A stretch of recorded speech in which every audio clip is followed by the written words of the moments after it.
Hi, this is Sir Romy again. What you will learn today? Number 1, review multiplication of polynomials using the FOIL method. And number 2, find the pattern in using the FOIL method. What do you mean by the acronym FOIL? F is for the first term, O is for the outside term, I is for the inner term, and L is for the last term. Okay, before we proceed to our lesson, I will give you an inspirational message. You must do the things you think you cannot do. Again, you must do the things you think you cannot do, by Eleanor Roosevelt. So yesterday we discussed multiplication of polynomials using the distributive property of multiplication over addition.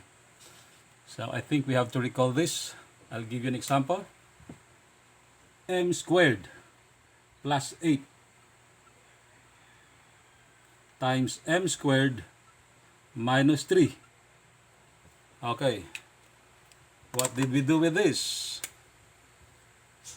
First term multiplied by the whole expression, then the second term multiplied to the whole expression. So what will become of the two binomials? Okay, first term multiplied by the whole expression, first term multiplied by the whole expression, plus the second term multiplied by the whole expression. Now, next step, apply the distributive property again. Multiply to the second term, multiply to the first term, multiply to the second term. Now, we have to simplify this. How will we solve this? The product of power rule. Product of power rule. For all positive integers m and n, x raised to the m times x raised to the nth power equals x raised to m plus n. Okay. So, m squared, copy the base. Copy the base. They have the same base. Then, add the exponent. 2 plus 2 is 4. Negative 3 times m squared. Negative 3 m squared. Next, positive 8 times m squared, positive 8 m squared, minus positive 8 times negative 3, negative 8 times 3 is 24. But this is not the final answer. You have to combine like terms. How will you combine like terms? What are like terms? Like terms are two or more terms that contain the same variables and exponents.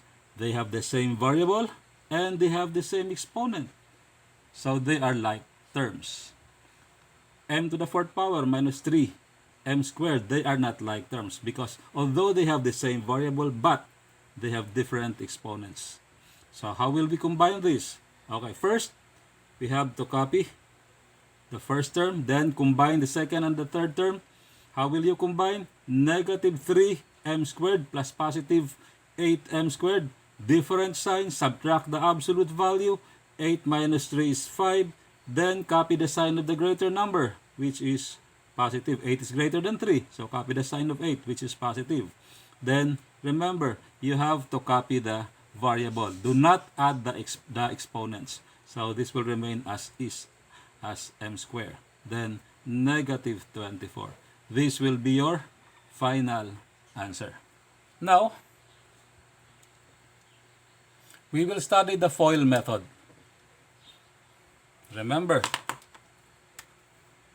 m plus a times m plus b is equals to m squared plus a plus b m plus ab. Okay. What do you mean by the acronym FOIL? FOIL.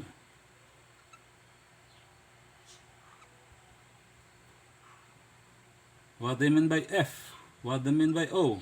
What do you mean by I? What do you mean by L? Okay. F is the first term. O is the outer term. I is the inner term. And L is the last term. Okay, remember that. We will derive the pattern of how we arrive at the FOIL method of multiplying two binomials. We will consider x as our variable. X as our variable. A, B, C, D are our constant. Okay, what do you mean by constant? They are letters representing fixed values. Okay, so let's take an example. A, x plus B times C, x plus D. Okay, so what will we do? First term multiplied by the whole set. Second term multiplied by the whole set. So first term multiplied by Cx plus D. Then second term multiplied by Cx plus D. We will use the distributive property of multiplication, of multiplying two binomials, but we will derive the pattern of the FOIL method. So we will simplify this. Again, multiply first term to the second. First term multiply to ax, then second term multiply to ax, then b multiply to the first term, b multiply to the second term. So remember, a and c are constants. They have equivalent fixed value. So this will become what? A, c, x. X are variables, so we have to add the exponent. 1 plus 1 is 2. Plus a and d are constants, so this will become a, d, x. X is the variable. Plus b and c are constants. X is the variable. Then plus b times d. Okay, what have you noticed? ACx squared is the product of ax times cx. Ax times cx. And ax and cx are what? They are the first terms. First term, first term. So this is the product of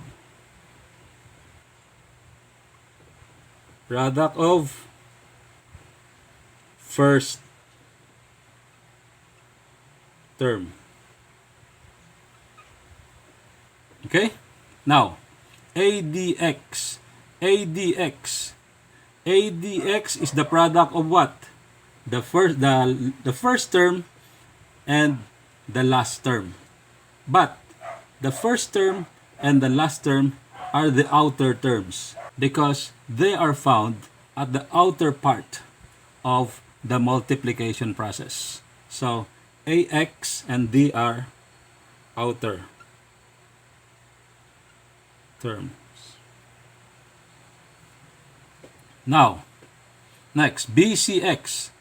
BCX is the product of B and CX. They are the inner terms because they are found at the innermost portion of the multiplication process. So, inner.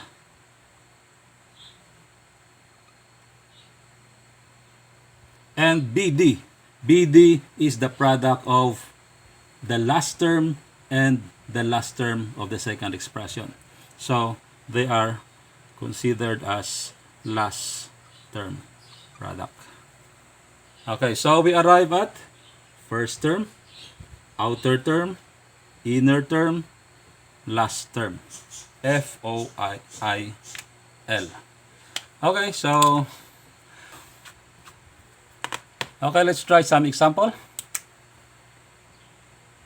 X plus 3 times x plus 7.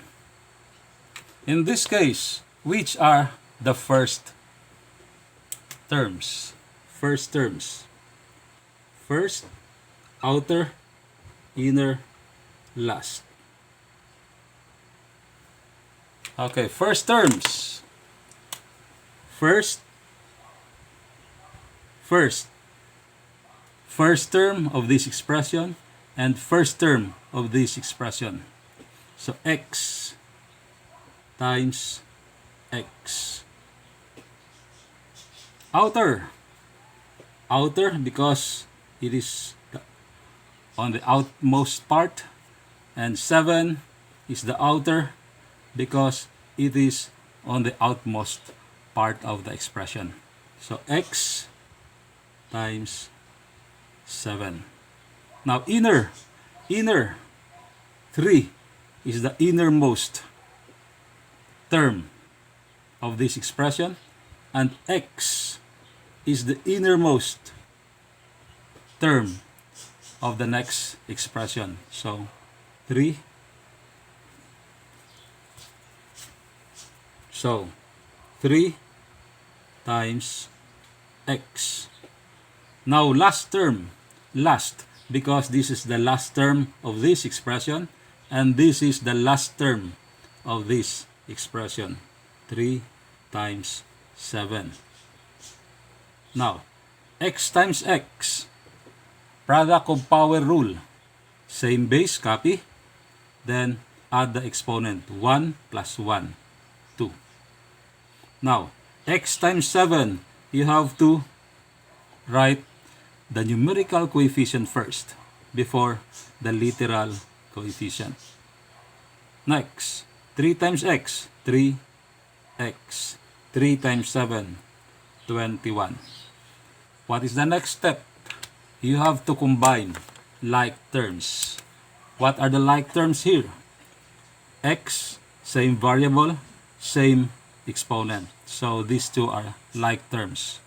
So just copy this. This will become x squared. Then add. 7 plus 3 is 10. X, remember, you have to copy the variable. Do not add the exponents. Then copy this one. So your answer will be x squared. So remember, 10x is also the same as positive 10x. 21 is also the same as positive 21.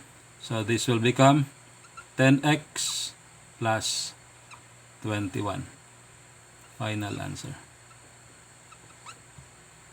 Okay, next. We'll try m squared minus 1 times m squared minus 1. Okay, so what are the first, outer, inner, and last terms? Now, first terms. This is your first term of this expression. This is the first term of your expression. First term of this expression, first term of this expression. So m squared times m squared. Outer, m squared is your outermost term. Negative 1 is your outermost term. So negative 1, then m squared. Inner because they are the innermost term. Innermost term. So negative 1 times m squared. Last term. Last because this is the last term. Last because this is the last term of the second expression. Negative 1 times negative 1. Now, what will you do with this? M squared times m squared. Product of power rule. Same base, copy. Then add the exponent. Negative 1 times m squared. Negative m squared. Remember, do not copy the 1 here. No, disregard 1. It is already understood. Negative 1 times m squared. negative m squared. Negative times negative will become positive. 1 times 1 is 1. Now, what are the similar terms here? Similar terms. Same variable, same exponent, similar terms. Same variable, different exponents, they are not similar terms. So, these two are similar terms. So, just copy. Now, what will you do with this? Same sign. What will you do when you have a same sign coefficients? You have to add negative 1 plus negative 1. Same sign, add the absolute value and copy the common sign. So 1 plus 1 is what? 2. Negative, copy. Then copy the variable. Remember, do not add the exponents. Then this will become what? The same as positive 1 again. So your answer will be m to the 4th power minus 2 m squared plus 1. M to the 4th power, negative 2m squared, positive 1. So this will be your final answer. Okay, so next, another one. Any question? First term, m, copy the base, add the exponents. Negative 1 times m squared, negative 1, then m squared, copy. Do not write the 1 here. Do not write the coefficient 1. It is already understood. Negative 1 times m squared, this will become negative m squared again. The negative times negative will become positive. 1 times 1 is 1. Simplify. Simplify similar terms. Negative 1 plus negative 1. Negative 1 plus negative 1 will become negative 2. Then copy the variable. Then this will be your final answer. Okay, next, another one. Okay, so I'll give you another one.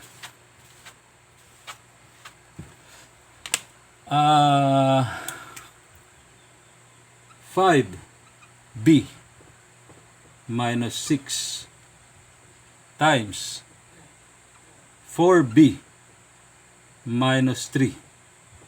Okay. So what are your FOIL terms?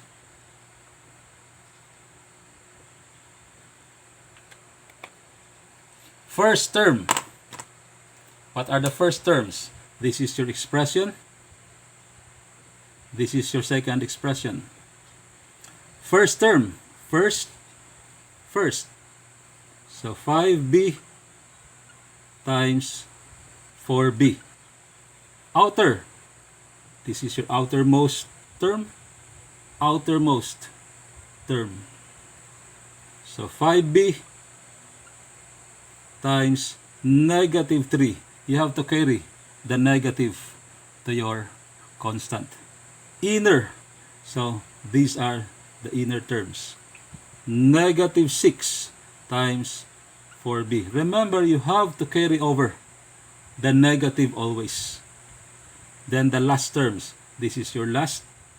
This is your last. Negative 6 times negative 3. Remember, you have to carry this over. Now, what is the next step? Simplify. 5 times 4, 20. b times b. Copy the base, add the exponents. 1 plus 1 is 2. Negative 3 times 5, negative 15b. Okay, negative 6 times 4, negative 24b. Negative times negative, positive. 6 times 3, 18. Now, what will you do? Combine like terms.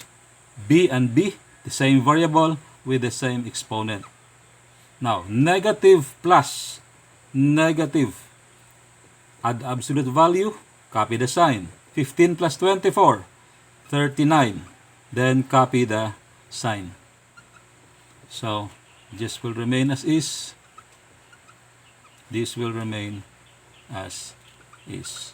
So, your answer is 20b minus 39. No, b squared, 39b plus 18. So, this will be your final answer. Okay, so that's it.